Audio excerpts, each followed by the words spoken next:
proseduran mboten usah dibahas. Prosedur dari berduaan kan nikah.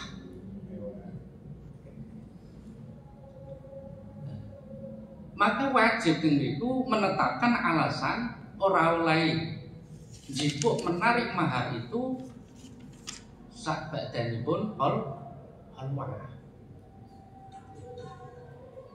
Lah maka ayat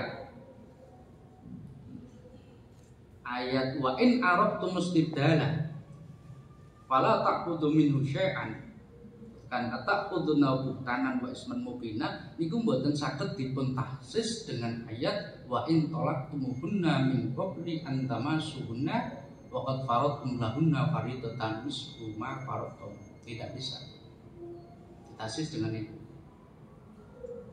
Nonton tahsis ayat dengan ayat nonton itu unggahe ngajine nur antuk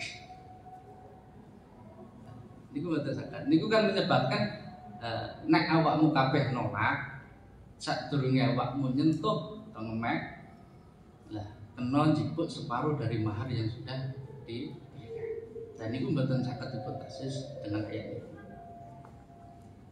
Karena napa sahabat niku terjadi khilafiyah persulaian dalam menafsiri masis.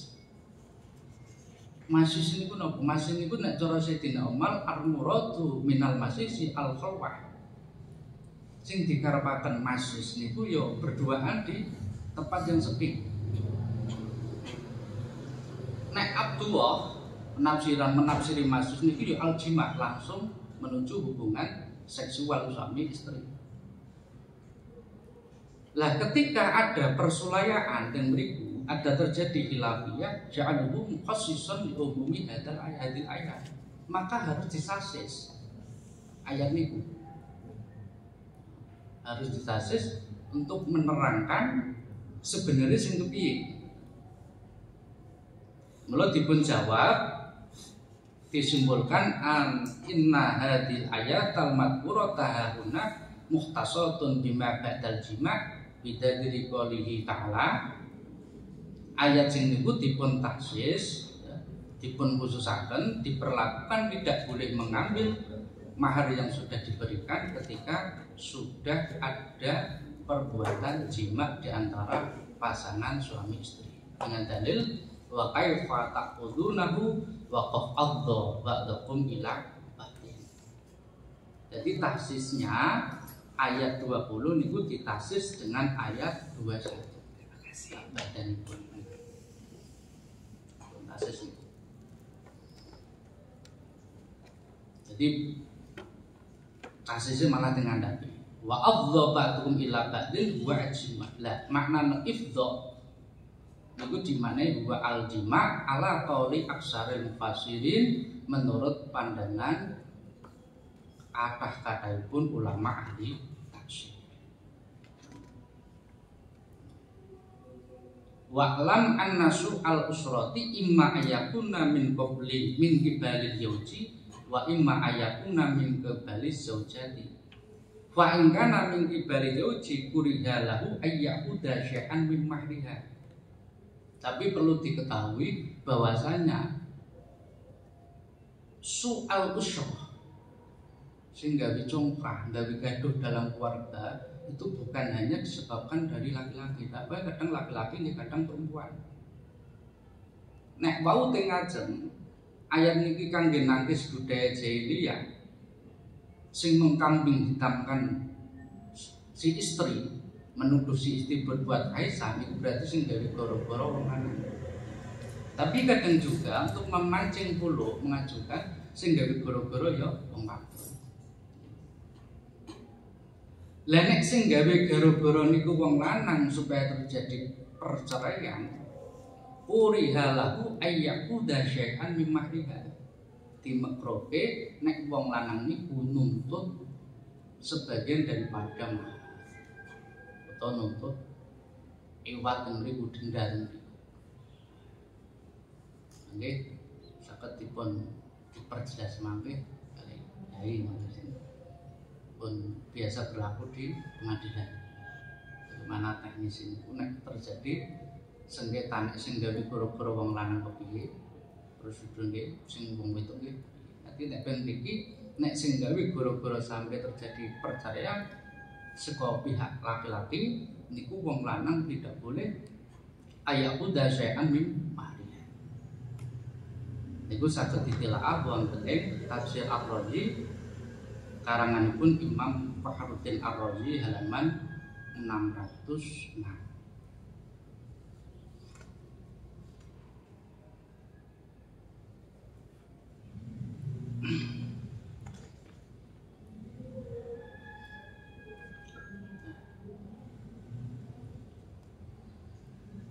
Bismillahirrahmanirrahim.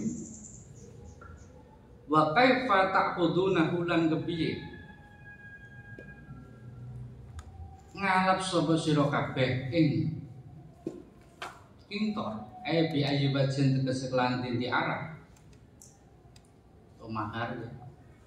Waqat afdalan teman-teman wis wasola nepung atau berhubungan sapa ba'dukum setengah ira kabeh ila batin maring setengah kang meneh berhubungan bil jimai kelawan jima al mukiri kang nepaken bil mahri maring mahar. Wa akhadna lan ngalap sapa nisa minkum sanging sira kabeh misaqon ing janji ai ahdan tegese janji walidon kang abot syadidan tegese banget abete wa utawi misaqon walidon iku ma barang amaro kang wis perintah sapa Allah Gusti Allah bi kalamah min imsabihinna saking ngekere nisa bi makrufin kelawan ma'ruf au tasrihina utawa melepas nisa bisa ning kelawan gawe bagus. Ditambahi niki ayatnya ya ditafsir dengan ini istifhami ya dikuatkan lagi pengingkaran itu. Lah kepiye kowe kok arek njupuk barang sing kowe wis merasakan kemanfaatan dari mahar itu. Karena nek turut bagian fasih ulama ngendikaken wati sepisan niku hargane ngungkuli donya sak isine. Jadi nek wis merasakan nek wis ifdha berhubungan dengan memiliki untuk maknanya jima, niku ya sudah, walaupun sebisa. Nak bisa usyok, tidak boleh kok jur, mengambil bagian atau mengambil dari mas kawin yang sudah diberikan.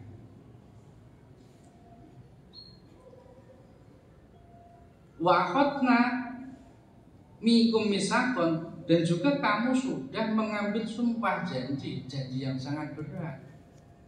Napa niku misaqat walidun yaitu ma amarahu sesuatu yang diperintahkan Allah untuk engkau jaga amanah. Bima'ruf dengan cara yang baik. Neng ajeng ayat sing nomor 19 niku wa ashiruhunna bil ma'ruf. Perbaikilah, jagalah istrimu, keluargamu dengan cara baik, muamalah dengan cara yang baik, bahasa, akwal,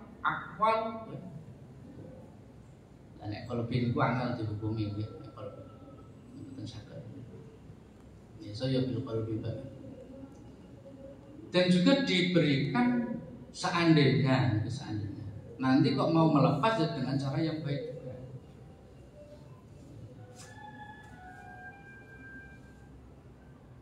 Ulama lindunipun dalam tafsir Durrul Mansur karangan pun Syekh Jalaluddin As-Suyuti misaqon walidun iku maknane imsakum bi ma'ruf au tasihum bisa.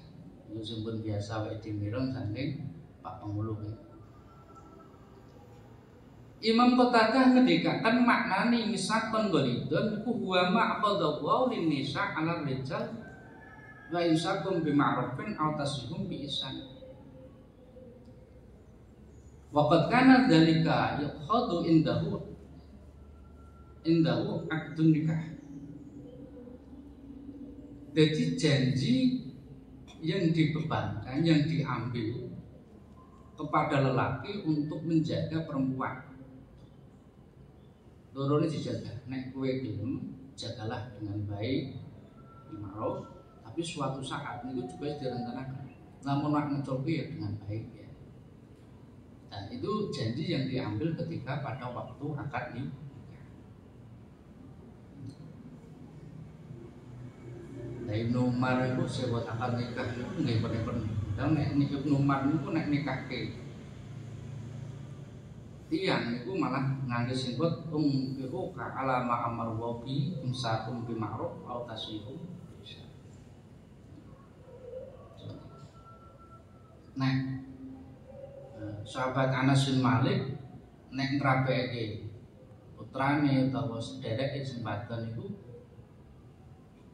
malah lugoting zabi juga tumsiku bi ma'ruf au tusarrihu ihsan. Nah ini PR Mas Ahmad. Jajal kalau nggak bisa sempat sing pitung ora kaya biasane gitu. Nah maksudnya kan podo. Nah, jadi janji misalkan walidun adalah suatu amanat yang berat dari Allah untuk dijaga kangge wong sing diberikan amanat. Lah wonten ayat niku ada ahkam yang perlu kita bahas. Mangke nek blog itu mangke dipunten. Wonten ing ahkamul Quran Ritarifi karanganipun Imam Abdul Aziz At-Tarifi asal tolak al aslu fit tolak al masru'iyatu bil ittifaq. Tolak itu secara legalitasnya itu sesuai dengan kesepakatan. Lah babil ayat di dalam ayat ini isyaratun illa anal aslafi al ibahah. Ada isyarah ya, karena mau dimaknani misalkan golikun itu adalah suatu janji sing cara dilugotke imsakum bi ma'ruf atau tasihum bi ihsan. Itu yang sudah direncanakan. Isyarah ayat itu isyarah bahwa asalnya di dalam tolak niku ya sunnah, ya ibahah menang. Qad yaruju an habis hasabil awaridi wa ahwalihi wa asyarihi. Bisa berubah hukumnya dari mubah menjadi beberapa hukum itu dilihat dari gejala sesuatu yang menyebabkan terjadinya perceraian. Terus kondisi pada waktu itu seperti apa?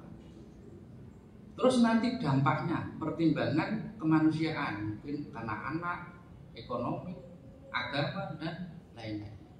Itu pertimbangannya detail. Maka mbok awe dhewe niku wis ngucap teng masyarakat ngoten nggih. Wis ngucap bola-bali tolak. Nah, arek nikah meneh ya dereng di oleh mereka turun ke pengadilan. Nah, pengadilan gunanya untuk menginvestigasi benar-benar enggak apa yang diucapkan itu benar, pertimbangannya seperti apa. Jadi orang yang memutus itu harus melalui qadil balad, orang yang ditunjuk negara untuk menghukumi waktu itu masalah itu. Karena harus dipertimbangkan gejala sebab, kondisi dan dampak kemanusiaan ke depan. Latang cara dengan kan ono hibdul mal, hibdul mura'ah, ono hibdul din untuk menjaganya. Benar-benar menjaga ya, membela sifat-sifat hak asasi manusianya tentu. Nah, argumentasi seperti itu menurut ala qauli aksaril ulama. Banyak ulama berargumen seperti itu. Berbeda dengan argumentasi ini Imam Abi Hanifah. Nah, Imam Abi Hanifah memandang bahwa yara anal aslabi al-khador ma'al istiqamatul hal, bahwa perceraian itu haram, tidak boleh, nek memang tidak ada masalah istiqamatul hal. Bojone ora gawe Allah, tidak ada masalah sing jadikan alasan untuk perceraian. Makanya kan harus diinterogasi, sampean bercerai alasannya nopo? Nah, tidak ada alasan, yaitu suatu hal yang walaupun boleh tapi itu dibenci Allah. Waqad yubahu wa yukrahu bal wa yajibu. Nah, nanti bisa berkembang menjadi perceraian itu dimubahkan, bahkan dimurkukan, bahkan perceraian itu menjadi wajib. Jikalau nanti kaitannya wis sekalian membahayakan nyawa, membahayakan agama, itu malah wajibkan perceraian. Yang kedua al-khul'u. Belum. Niku nek cara entoke kan najmu nyopot. Cara syariat niku firqatun bi'audin maksudin. Perceraian yang harus menyaratkan iwat. Iwat sing disepakati kedua belah pihak. Hukmul khulu' qabla dukhul. Saiki menghukumi khulu' nyopot hubungan sebelum melakukan dukhul jima. Waqad akhadha ba'du ulama min mafhumi khitabul ayat. Setengah ulama berpendapat memahami ayat niku, khitab ayat niku jawazul mukhala'ati qabla ifdha'iz zawjaini ba'dihi ma'ila qa'din wa qabla dukhul. Membolehkan pengajuan cerai atau khulu' sadurunge wong lanang lan wong wadon niku berhubungan atau ifdha, berhubungan suami istri itu sebelum dukhul. Ini menurut pandanganipun ulama Syafi'i atau Imam Syafi'i. Nah, Imam Malik lan Abi Hanifah menyikapi khulu' innal khulu'a qabla khalwah bi zaujati jaiyun. Khulu' sebelum khalwah dengan bojo wadon niku menang dengan memahami ayat niki.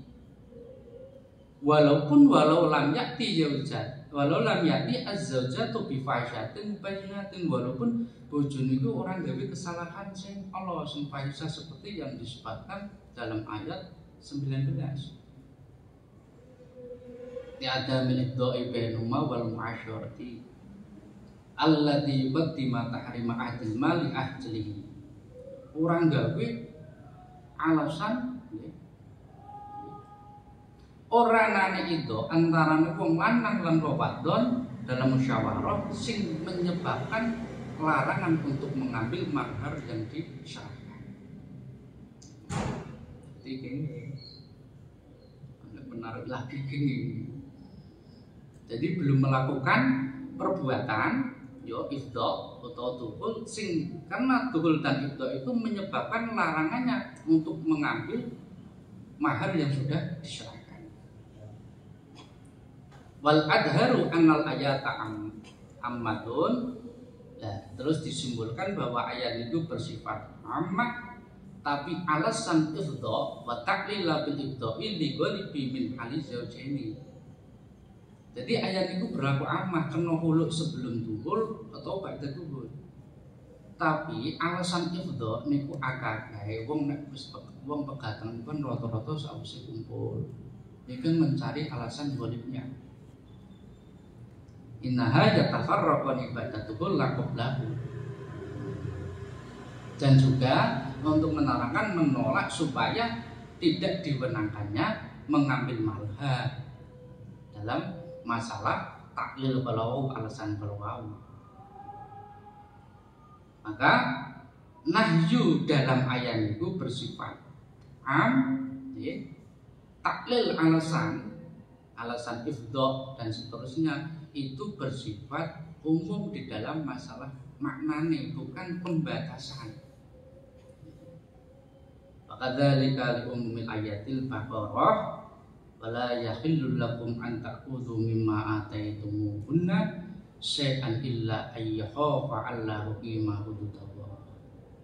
Kecuali niku ora halal kanggo awakmu kabeh yen to ngalat sebagian perkara sing awakmu paring. Kecuali teng mriku ada kekhawatiran awakmu wong loro kuwi ora iso njemenaken dhateng hati-hati Gusti Allah. niku wonten ing Ahkamul Qur'an Ridho-Rifi karanganipun Imam Abdul Aziz At-Thari. Nggih nuwun pun resep kepiranganipun sami kula cekap semanten. Assalamualaikum warahmatullahi wabarakatuh. Waalaikumsalam warahmatullahi wabarakatuh. Cukup sih, cukup jelas sih. Ketik salah nih perselisihan dalam rumah tangga. Ya.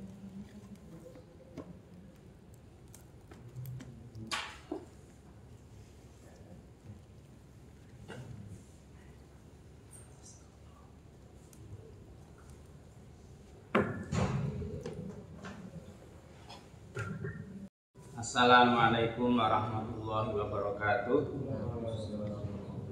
Hamdan wa sana'an laka ya Rabbar Rahman, antal madhu bi kulli lisan wa antal mujibu fi kulli awan.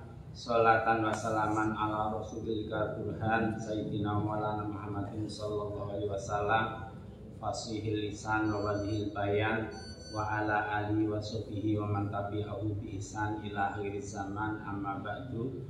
Hadratal mutaramin wal mukaramin, para kiai, para ustadz, para santri, para alumni Pondok Pesantren Al-Huda yang sangat saya hormati dan saya banggakan, Al-Akhos Gus Indra bin Kiai Abdul Krisno Haidar juga yang saya hormati dan saya banggakan. Syukur alhamdulillah hari ini bisa melanjutkan pembacaan tafsir Jalalain ayat 20 dan 21 surah An-Nisa. Ya, ini memang berangkai, jadi dua ayat ini sebaiknya memang dibaca sekali baca. Tadi sudah dijelaskan oleh Kiai Mahfudon dengan lengkap, dengan jelas, dengan runtut dan benar, sehingga saya tinggal menambah sedikit saja penjelasan barangkali tentang praktek dari Al-Firaq ini di peradilan, di lingkungan peradilan. Sebelumnya saya sedikit tak menyinggung tentang wa akhadna minkum mitsaqan ghalidha. Di sini ada 3 catatan di tafsir Al-Qurtubi. Fihi salah satu aqwal qil wa qauluhu alaihi salam fattaqullaha fin nisa'i fa innakum akhadtumuhunna bi amanatillahi wastahlaltum furujahunna bi kalimatillah. Qalahu Ikrimah warrabi.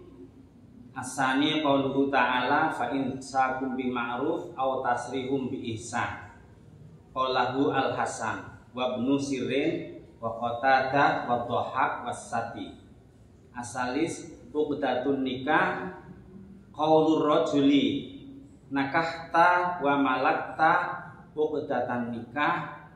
Qalahu Mujahid wa Ibnu Zaid wa qala qaumun al-misaqul ghalib al-walad.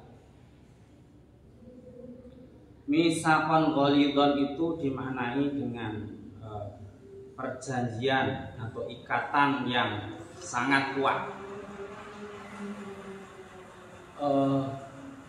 Terminologi nikah kan aqdun yatadhammanu ibahata waqin bila diingkahin au tazwijin au tarjamatihi.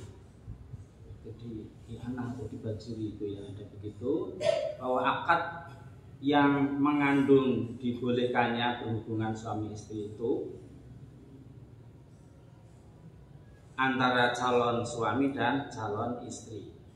Pada saat ayah atau wali menikahkan anak perempuannya, pada hakikatnya dia itu mengambil janji dari calon suami agar dapat hidup bersama rukun dan damai.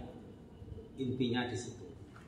Rasulullah Shallallahu Alaihi Wasallam ketika menikahkan putrinya Fatimah juga berpesan kepada Sayyidina Ali bin Abi Thalib, wahai Ali, dia Fatimah anakku untukmu, dengan harapan kamu berbaik-baik menemaninya, mempergaulinya secara ma'ruf, ayat yang kemarin.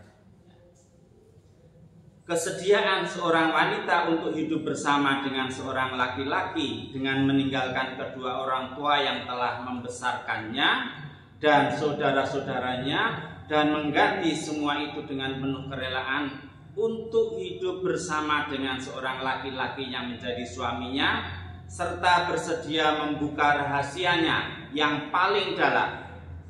Semua itu mustahil dilakukan kecuali apabila ia merasa yakin bahwa kebahagiaannya bersama suami akan lebih besar dibanding dengan kebahagiaannya bersama orang tua dan keluarganya. Dan pembelaan si calon suami terhadap dirinya tadi tidak lebih sedikit dari pembelaan saudara-saudara kandungnya apabila ada masalah.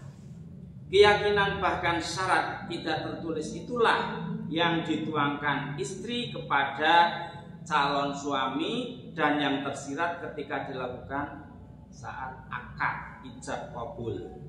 Itu pula lah yang dilukiskan oleh ayat di atas dengan untuk mengambil dari kamu perjanjian yang kuat. Akhadna minkum misaqan ghalidha. Kata misaqan ghalidha hanya ditemukan 3 kali di dalam Al-Qur'an. Yang pertama dalam ayat ini surah An-Nisa 21 ya, tentang melukiskan indahnya hubungan suami istri. Kemudian yang kedua dalam Quran surah Ahzab ayat 7, surah 33 ayat 7 yang menggambarkan perjanjian Allah dengan para nabi. Dan yang ketiga dalam Al-Qur'an surah An-Nisa ayat 154. Besok surat 4 ayat 154 yang menggambarkan perjanjian Allah dengan manusia dalam konteks melaksanakan pesan-pesan agama. Nah, perjanjian ini sedemikian kokoh atau kuat untuk hidup bersama jika mereka dipisahkan oleh kematian di dunia. Jika mereka tidak berhenti di tengah jalan, maksudnya dipisahkan oleh kematian di dunia ini, maka mereka yang beriman, beramal soleh masih akan bergabung lagi bersama, hidup bersama kelak di hari kemudian. Hum wa azwajuhum fi dhilalin alal araiki muttaqiun. Di dalam Al-Qur'an surah Yasin surah 36 ayat 56, mereka bersama pasangan-pasangan mereka bernaung di tempat yang teduh, bertelekan atau ini apa? Lendetan ya, di atas dipan-dipan yang indah. Lah, kalau terjadi persoalan di tengah perjalanan kemudian terjadi furqah di ayat tadi dibacakan, itu apabila yang meminta cerai itu pihak istri, maka dia tidak berhak atas itu. Maharnya diminta laki-laki gitu. Kalau si suami lima madhafil ayatil mutaqaddimati hukmul firaq alladhi sababul mar'atu wa anna lizauj ahdal mal. Artinya setiap mantan suami boleh mengambil harta bagian minha dari harta baik badalika bidzikril firaq alladhi sababuhu zauju, baik pihak suami itu ya, wa bayyana annahu idza arata talaq min ghairi nusuzin wa su'i isyratin falaysa lahu ayyat luba minha malan, kecuali ya tadi boleh minta atau mengambil hak bagian dari hak warisan atau mahar apabila pihak istri yang meminta cerai atau menggugat cerai karena asal mal tadi, dengan tanpa memperhatikan apakah pihak suami juga menjadi penyebab permasalahan itu sehingga istri mengajukan cerai. Wa bayyana annahu idza arada talaqa min ghairi nusuzin wa su'i isyratin falaysa lahu ayyatsluka minha malah.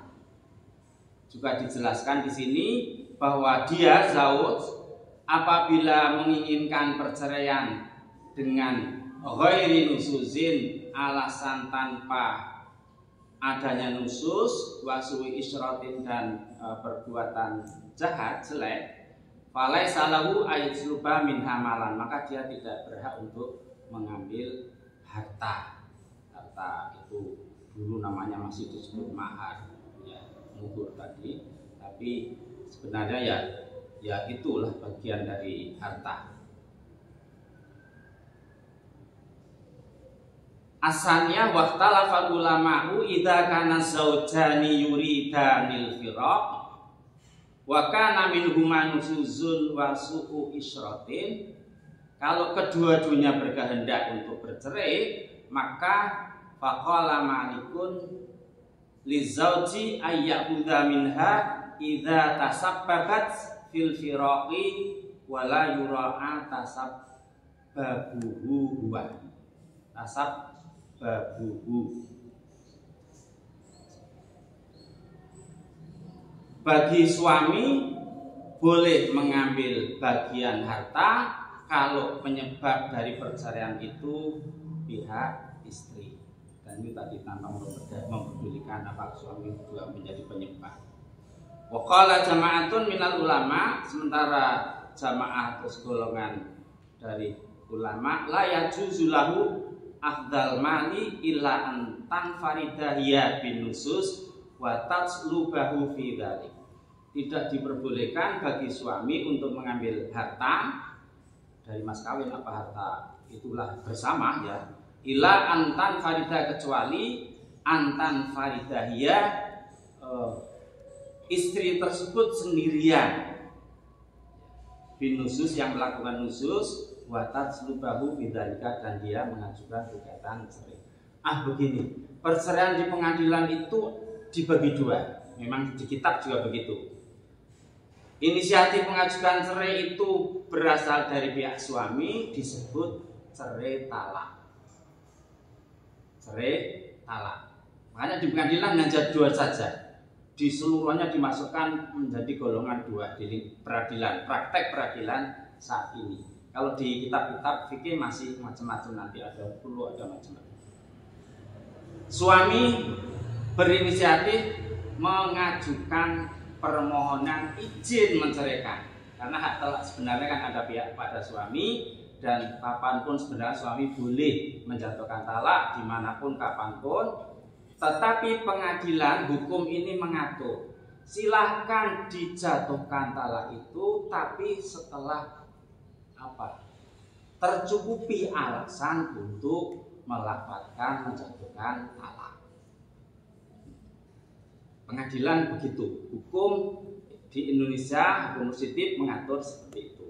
Nah, oleh hakim akan diperiksa apakah alasan-alasan dari pihak suami itu sudah memenuhi syarat untuk dia menjatuhkan talak kepada pihak istri. Begitu. Ini di sini nanti akan terbukti siapa yang berinisiatif, kemudian siapa yang bersalah, begitu. Siapa yang nusus, siapa yang tidak. Sehingga kalau nusus memang dia tidak berhak bagian dari mahar juga, begitu. Ya, apalagi kalau qabla dukhul, maka dia berkewajiban mengembalikan separuh dari mahar di praktek sekarang. Nah, setelah dijatuhkan itu putusan belum final, belum binding, tetapi masih bersifat sementara. Artinya apa? Pihak istri yang akan ditalak tadi boleh mengajukan banding. Kalau masih kalah lagi, belum puas lagi, boleh mengajukan kasasi. Masih kalah lagi, masih belum puas lagi, boleh mengajukan peninjauan kembali. Nah, putusan itu setelah inkrah, artinya baik tingkat pertama di pengadilan dia menerima, berarti nanti inkrah. Atau setelah banding kasasi PK, kalau kasasi otomatis begitu diputus inkrah. Suami baru melafadzkan talak, itu baru dibolehkan melakukan talak di depan hakim pengadilan tingkat pertama yang kemarin memberi izin itu. Selesai di sini. Nanti biasanya kan ada tuntutan, mahar, nafkah, macam-macam gitu, nanti hakim akan memeriksa. Nah, yang kedua, inisiatif mengajukan perceraian khirab di sini ini datang dari pihak istri. Berarti idza aradat talaq, ini tadi apa? Pihak istri yang mengajukan gugatan perceraian. Dia menuntut cerai dari suaminya dengan alasan kalau dulu itu biasanya rata-rata pelanggaran talak yang 4 itu. Kalau sekarang ada tambahan alasan banyak sekali. Salah satu itu pelanggaran talak, tapi yang selainnya ada banyak. Yang disinggung tadi ada yang namanya syiqaq, perselisihan yang terus-menerus, ya, tanpa mempersoalkan siapa yang menjadi sumbu pertama melakukan perselisihan. Apabila terjadi syiqaq atau onhelbar twispa, berselisih terus-menerus.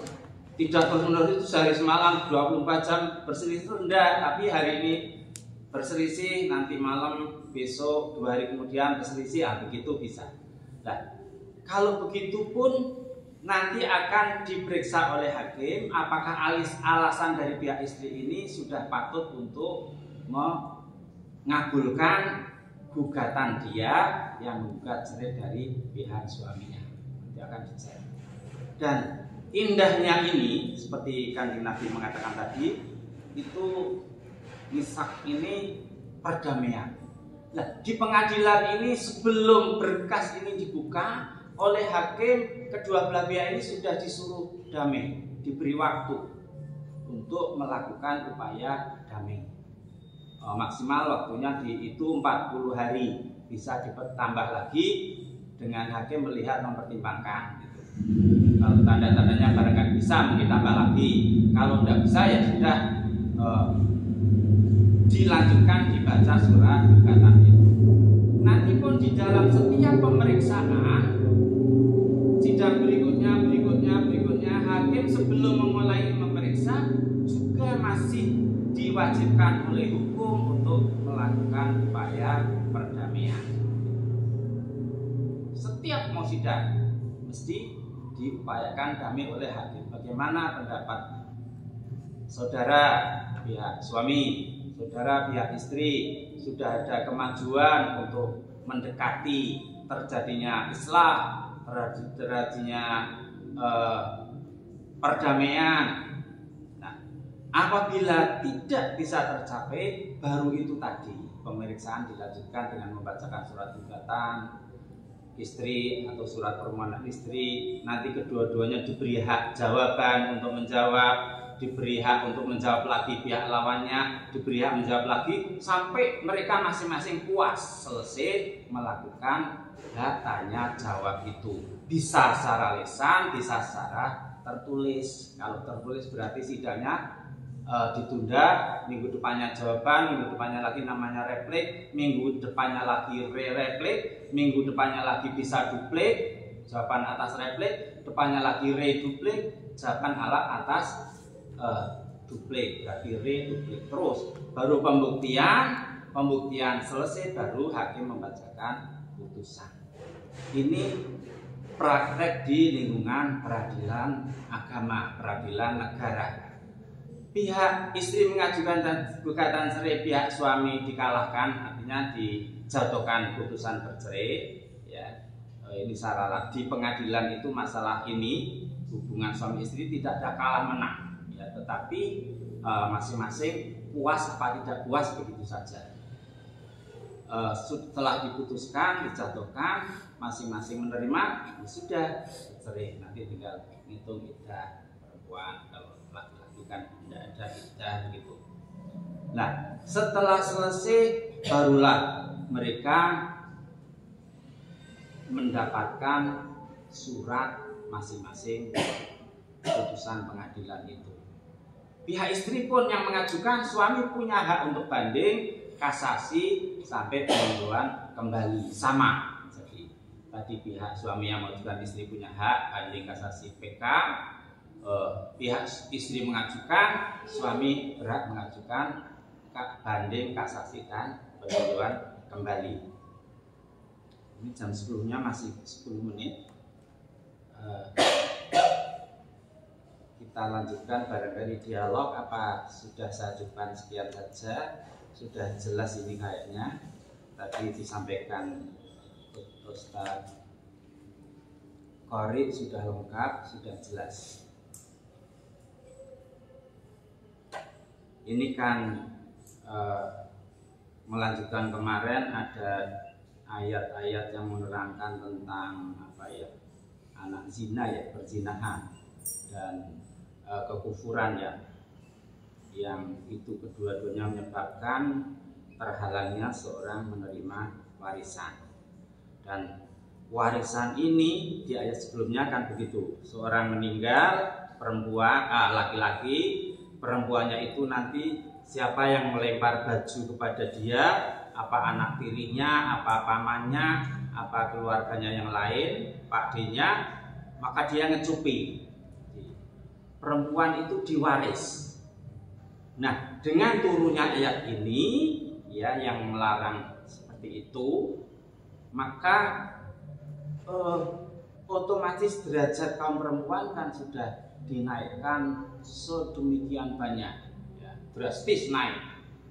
Ini yang menyebabkan banyak orang, banyak peneliti, banyak orang-orang dari daerah barat Eropa, Amerika ya, sekarang perkembangan Islam begitu masif, begitu banyak sekali, karena mereka merasa bahwa hukum Islam ini sungguh adil, karena seorang perempuan yang dulu zaman adat jahiliyah diwaris malah menjadi subjek penerima hak bagian waris, menjadi pelaku. Ini ya. Praktek melempar baju itu. Melempar baju itu isyarat itu saya cupi begitu, saya miliki. Jadi ada begitu.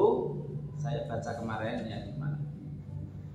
Ada seorang meninggal, kemudian keluarganya ya, baik itu suami dia atau anak tiri dia atau paman dari dia, kakaknya dia, adiknya orang mayit, itu melemparkan baju, itu isyarat bahwa itu untuk saya gitu. Jadi begitu bajunya diletakkan di rumah si istri itu yang suaminya meninggal, itu isyarat bahwa ini yang cupi saya, milik saya. Meskipun nantinya mau dinikah dia, apa dibiarkan saja, tetapi gampangnya hak dia sudah dimiliki oleh orang yang meletakkan baju di tempat rumah itu, si janda. Menawi lebih dari satu, yang menanggap begitu, yang melempar lebih dari satu. Kan sudah ada tanda dulu, ini kode satu kan sudah ada yang miliki, yang cupi begitu. Lah ini begitu itu ya, ini tanda. Ya semacam kalau yang lain kan kadang-kadang pasang bendera kan begitu ya. Di kalau mau diundi itu ini anak siapa. Zaman jahiliyah kan begitu. Seorang wanita nakal hubungan dengan banyak laki-laki, wanita itu nanti menancapkan bendera di laki-laki yang menggauli dia, dipilih oleh perempuan itu. Lah ini begitu, sama, hampir sama. Dia meletakkan baju di tempat rumah duka itu, asal sudah meletakkan baju itu berarti dia yang ingin memiliki. Coba nanti, saya sudah baca kemarin kelewatan, nanti tak carinya lagi. Dengan misalnya berkembang, misal Yang melempar itu Zaid dan Umar. Yang pertama Umar, Zaid kedua. Sedangkan yang dilempar istri itu sebenarnya menginginkan yang kedua. Oh gitu. Cocoknya ini yang kedua gitu. Nah, terjadi hal seperti itu kan mau konteksnya juga memandang sudut keadilan dan kedua. Oh, ini kan zaman aja jahiliyah ya. Ya siapa yang dulu yang menang gitu. Nanti berkelahi gitu kalau begitu gitu. Ya.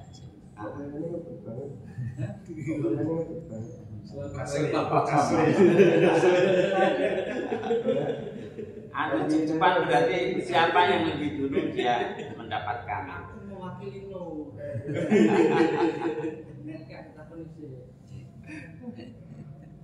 Itu saya lagi yang ingin tanya tentang ini praktek apa di peradilan atau hukum. Anon saya terkait masalah melempar baju nih, wow, ini kan berarti kan istilahnya mulai cara Jawa ini pun DDI. Nah betul. Ngecupi tadi saya bilang ngecupi. Ngecupi itu kan ditutup jeret, otomatis segala kebutuhannya kan nanti juga dipenuhi sama si. Iya. Itu kan nggak ada. Menawi sang panjenengan, ibu mau kan ingkang kawula tangkep kok haknya dia menjadi milik si pelempar baju. Maksudnya berhubungan gitu, kalau kurang paham. Dia melempar baju, meletakkan baju di situ, berarti dia berminat untuk memiliki dia. Nah, dengan dimiliki kan berarti hak dia tidak boleh diambil oleh orang lain lagi, oleh keluarga yang lain, karena sudah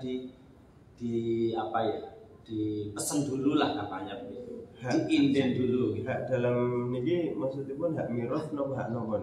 Hak menikahi. Oh, hak menikahi. Iya, hak menikahi. Nanti terusannya kan ke miras ya, menikahi. Jadi terusannya dia mungkin berkepingin memiliki harta warisannya itu kan juga bisa. Tapi awalnya hak untuk nikah. Berarti ada udah di balik tepung ya? Betul.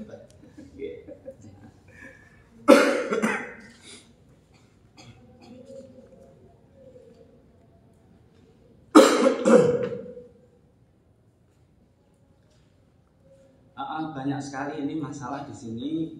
Sebenarnya di Al-Qurtubi ada Sittu Masail 6, tapi saya baca tadi sekilas ada 3, surah yang 3 sudah dicerangkan jelas, yang di tengah tadi di ayat-ayat 20 dan 21 awal sudah diterangkan secara lengkap, secara jelas.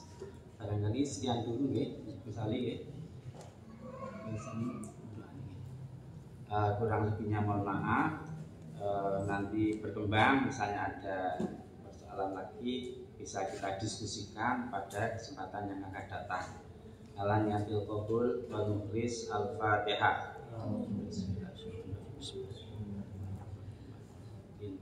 Iya dan iya surah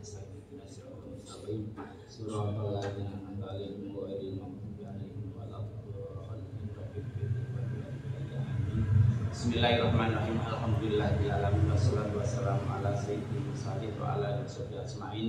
Allahumma sallimna minal balaya wal afat wa sabbi wal khainah. Allahumma ij'al jam'an hadza jam'a marhuma waj'al tafarruqana ba'dahu tafarruqan mubarakan maksuma. Allahumma ij'alna wa auladana wa azwajana wa istiqaana wa ikhwanana wa akhawatina wa dzurriyyatina min ahlil khairi wal ilmi wa taqwa al Qur'an wasihah wa sabr wal ikhlas wa ridha wa salamah wa la taj'alna wa iyyahum min ahli dari wasyar. Allahumma nahnu ala yaqin bi annaka ta'lamu sirrana wa alaniyatana faqbal ma'dziratana ya Allah ya mujibat da'wah ya mujibat sa'ilin. Allah maktim lana bil iman, Allah maktim lana bil Islam, Allah maktim lana bil ihsan, Allah maktim lana bil husnil khatimah. Da'wahum fiha subhanakallahumma wa tayyatum fiha salam wa akhiru du'aina wa da'wahum anil hamdulillahi rabbil alamin. Taqabbalallahu minna wa minkum, taqabbal ya karim, alaikum minkum wallahu muwaffiq ila aqwamit thoriq. Wassalamualaikum warahmatullahi wabarakatuh.